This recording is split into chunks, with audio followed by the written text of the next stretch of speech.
If you retired from the military as an E7 with 20 years, congratulations.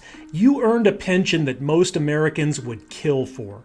Right now, that's roughly about $3,000 a month or about $36,000 a year, which sounds solid until you do the math that nobody at your TAP briefing ever showed you. See, in 20 years, with inflation running at just 3%, which is conservative, the purchasing power of that $36,000 drops to the equivalent of about $19,000 in today's dollars. Your pension didn't shrink, the world got more expensive. And COLA adjustments, they help, but they don't keep up.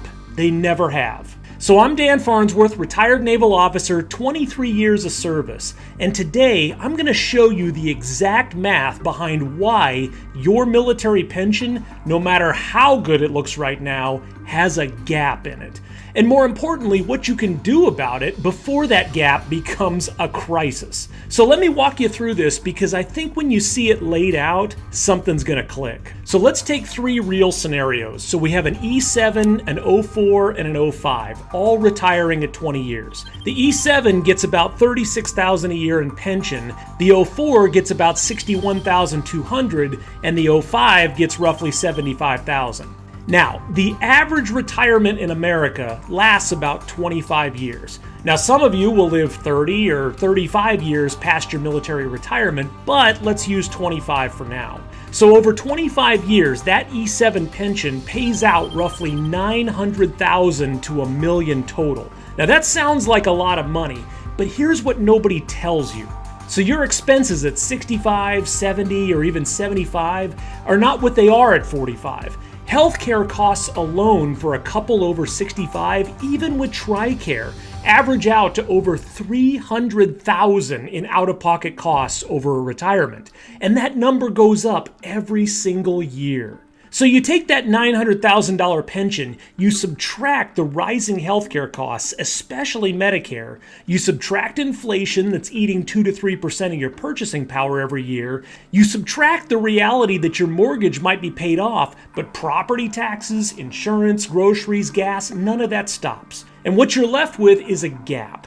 It's a gap between what your pension actually covers and what your life actually costs. Now for the E7, that gap is roughly $1,500 to $2,500 a month, depending on where you live. Now for the 04, it's smaller, but it's still there. And even for the 05, there's still a gap because higher earners build higher cost lifestyles. And here's the part that keeps me up at night for the veterans I work with. So that gap gets wider every single year that you're alive. Not smaller, wider. Now I know what some of you are thinking. Dan, I got my TSP, I'll pull from that. Okay, let's talk about your TSP. Let's say you built a solid TSP, $400,000 by the time you separate. That's better than most, and you should be proud of that. But when you pull money out of your TSP in retirement, every single dollar is taxed as ordinary income. Every dollar. So if you're pulling $30,000 a year from TSP to fill that gap and you're in a 24% bracket, even with a standard deduction, you're handing back around $3,000 a year in federal taxes alone. State taxes on top of that, depending on where you live. And over 20 years of withdrawals, you could pay $75,000 or more in taxes on your TSP alone. Money that you've already earned. Money that you were disciplined enough to set aside, and the government just takes a cut of it on the way out. Now compare that to your VA disability compensation. Completely tax-free, no federal tax, no state tax. It hits your account and every penny is yours. Now most veterans treat their VA comp as spending money, which means that the one income stream that has the most tax-advantaged power in your financial life is the one being used to pay for groceries and gas. That's not a discipline problem, that's a strategy problem. And it's the most expensive mistake that I see veterans make. So what does the math look like when you fix this? Well, let me show you a real scenario. So a married veteran, 40 years old, E7 retired, 80% VA disability rating. So that's about $2,300 a month tax-free. And right now, every dollar of that is just being consumed.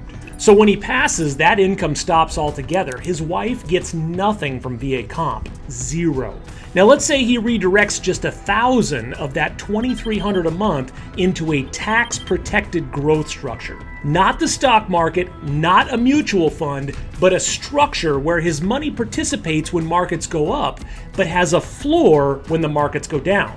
So he can't lose principal to a crash. And let's say he does that for 25 years, from 40 to age 65. So total redirected, $300,000. Now at age 65, his projected tax-free cash value is approximately $750,000. And here's where it gets powerful. So he stops funding it altogether and he starts drawing tax-free income, approximately $76,000 per year tax-free. And also at 65, he gets that $1,000 a month back that he was redirecting because he's done funding the plan. So with cost of living adjustments, that VA comp payment is probably even higher by then. But conservatively, that's another $12,000 a year back in his pocket. So his total new retirement income on top of his pension, $88,000 a year tax-free. And when he passes, his family still receives a death benefit of at least $500,000, also tax-free. That's over $2 million in total tax-free financial impact from $300,000 of redirected income that he was just going to spend on things he probably won't remember in 5 years. So let me put these two paths side by side because I want this to be crystal clear. Path 1, you spend your VA comp every month. So over a lifetime to age 85, you receive roughly $1.2 million. But when you pass, the income ends. Your family gets nothing from it. Now, path 2, you redirect a portion of that same income into a protected growth structure. In just the last 20 years alone, you pull approximately $1.7 million in tax-free retirement income, and your family still receives a $540,000 tax-free benefit when you're gone. So over your lifetime, that impact is over $2.6 million. Because remember, you were still receiving at least $1,300 a month the whole time from the remaining VA comp. Same income, same veteran, same starting point. The only difference is a decision. And that pension gap I showed you earlier, the one that gets wider every year, it's gone. Filled permanently, because now you have a second tax-free income stream that your pension was never designed to provide. Look, I didn't learn this in a textbook. I spent 23 years on active duty in the Navy, and during that time I looked around at the men and women that I served with, and these are people that ran operations under conditions that most civilians can't even imagine.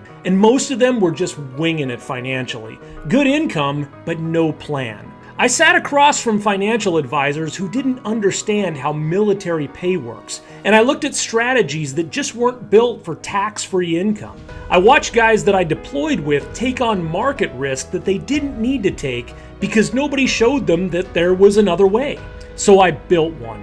And that's what Victory X Financial is. It's what our RetireMax Elite strategy is designed to do.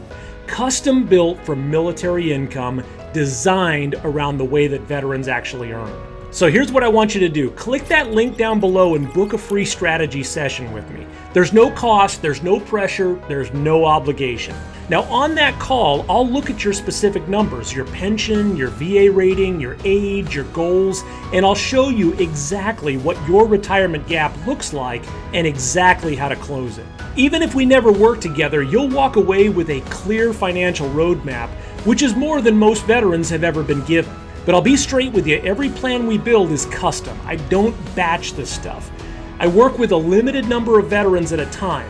So if this video made you think, don't just let it sit. The math doesn't get any better by waiting, it gets worse.